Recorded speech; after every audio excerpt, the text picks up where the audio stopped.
What's up, soldiers? Chris here, CaribbeanPot.com. Vibes up in the kitchen as usual. Today we are making an awesome curry dish, Caribbean style. We've got pigeon peas. We've got Chataigne or bread nut, aka katahar. My Guyanese brothers and sisters, that's the way you call it. But stay tuned, you're gonna love this one, my vegetarians, vegans, gluten-free. We're sorting everybody out today with this curry. In my pot here, I have the pigeon peas, and it's about 1.5 pounds of pigeon peas. We've talked about this before. I live in Canada, so getting fresh pigeon peas is not an option. Canned pigeon peas will work, you won't have to do this step. But what I did was I pre-boiled it. I filled the pot with water, and there's about 1.5 pounds of green pigeon peas in here, and brought it up to a boil. No salt or anything like that. It came up to a boil. It boiled for about 20 minutes on a simmer.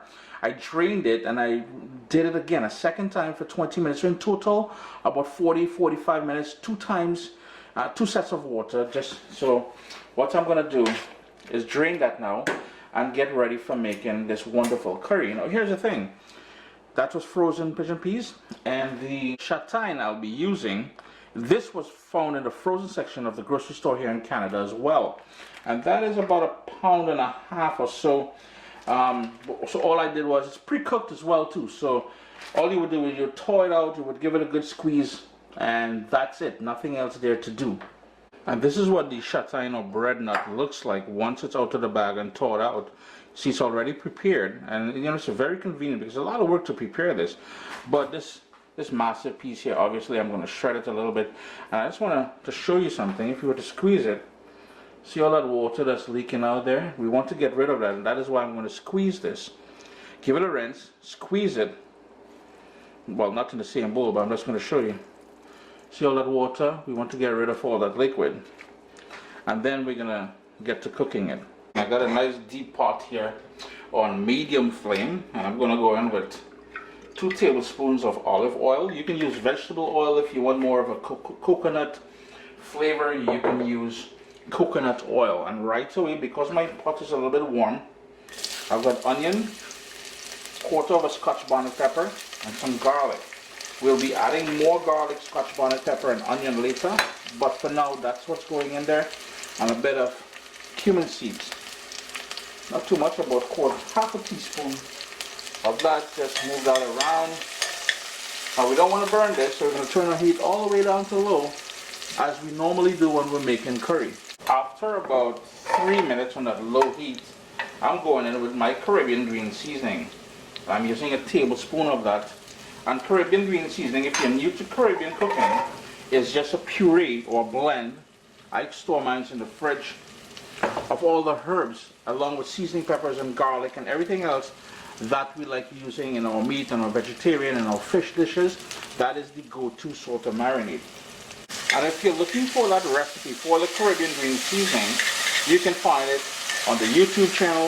You can find it on my Facebook fan page. Also on CaribbeanPot.com. We've got that nice little sizzle going on there. And this is where we're going to introduce the curry powder. Now, if you're doing this according to a gluten-free diet, this is the one ingredient you will have to pay attention to, because sometimes, depending on the curry powder that you're using, sometimes the manufacturers, they use flour as a filler.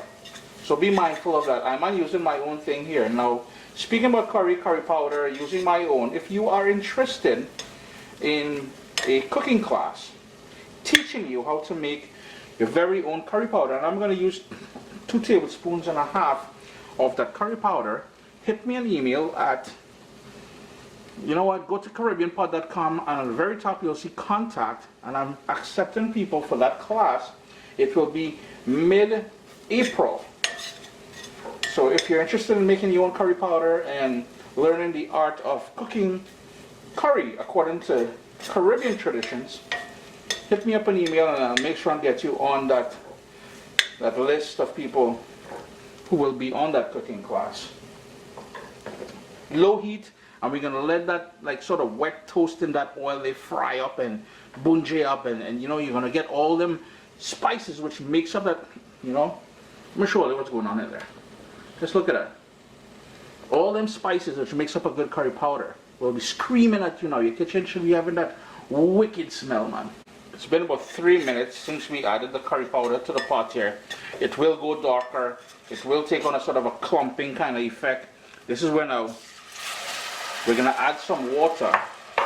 Now, the first step of frying that curry there was to enhance all the flavors which makes up all the spices which makes up that curry powder.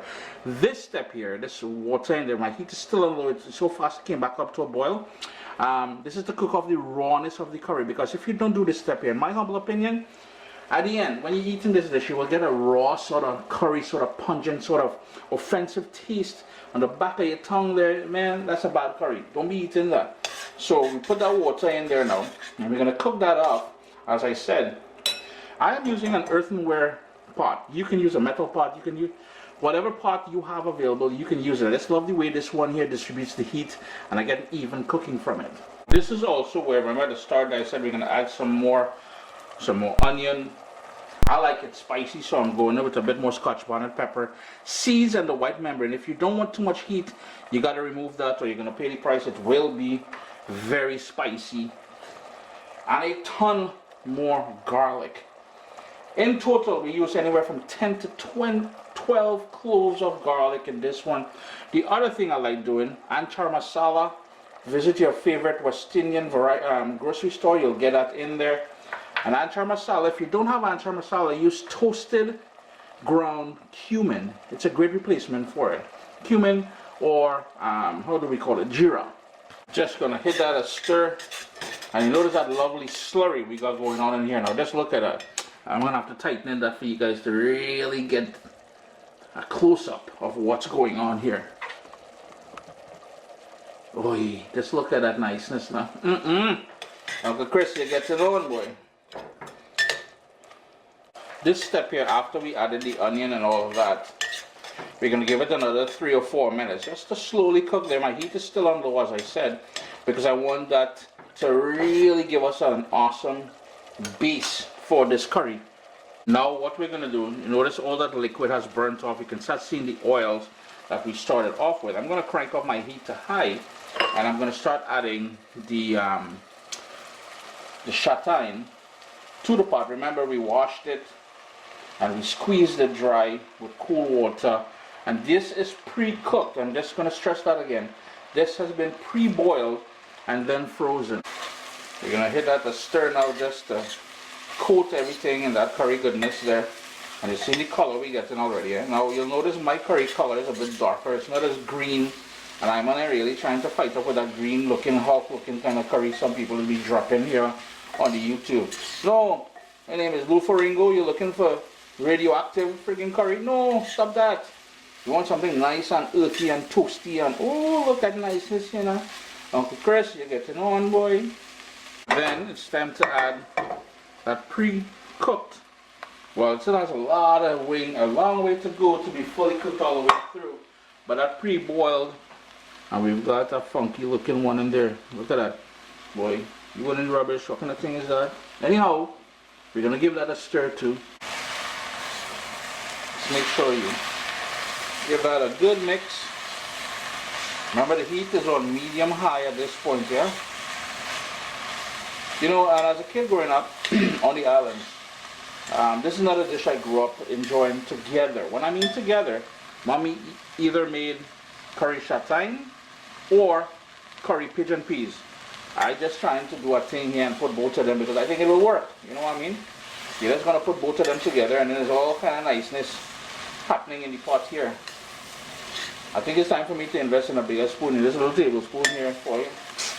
I don't know, boy. I'm giving myself stress here.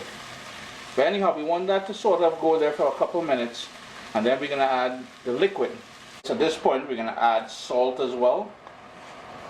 And you can adjust the salt later. And then the braising liquid. That is the combination of water and coconut milk. And if you are cooking Chataigne and you are not using coconut milk, please, I beg you, do not invite me to your house. In my humble opinion, Chataigne without coconut milk is boo. We're going to bring that up to a boil now, We're going to reduce it to a simmer and let that slowly braise until those flavors come together, until everything's nice and tender, and then you have a vegans, vegetarians, gluten-free. I tell everybody happy with this dish. I'm telling you. It took about 4 minutes, but it's come up to a boil now. I'm just going to give that another quick little stir. I am going to reduce the heat all the way down to low, and I'm going to put my lid on there. But I want you guys to peep something. This pot, it has a vent. If your pot doesn't have a vent like that, leave it slightly ajar so there's some escapes going to happen. Low and slow. It's all the way down to low. It's been about an hour and a half later. I've stirred it about 4 times already. Now here's where you're going to personalize things. 1, taste it for salt and adjust it accordingly. And 2, now this is, as I said, it's an earthenware pot, so I know it's going to have a lot of residual heat. The gravies are still a little bit thin, but I know as it cooks down, well, here's the thing. Whether you want gravy or not is a decision you have to make as well. I want a slight gravy, so the residual heat I'm going to allow to dry this dish up just a little bit more. The chataigne is cooked. The pigeon peas is fully cooked. The kitchen is smelling wonderful. Just give you a little close-up of the action there. So Chris here at CaribbeanPot.com.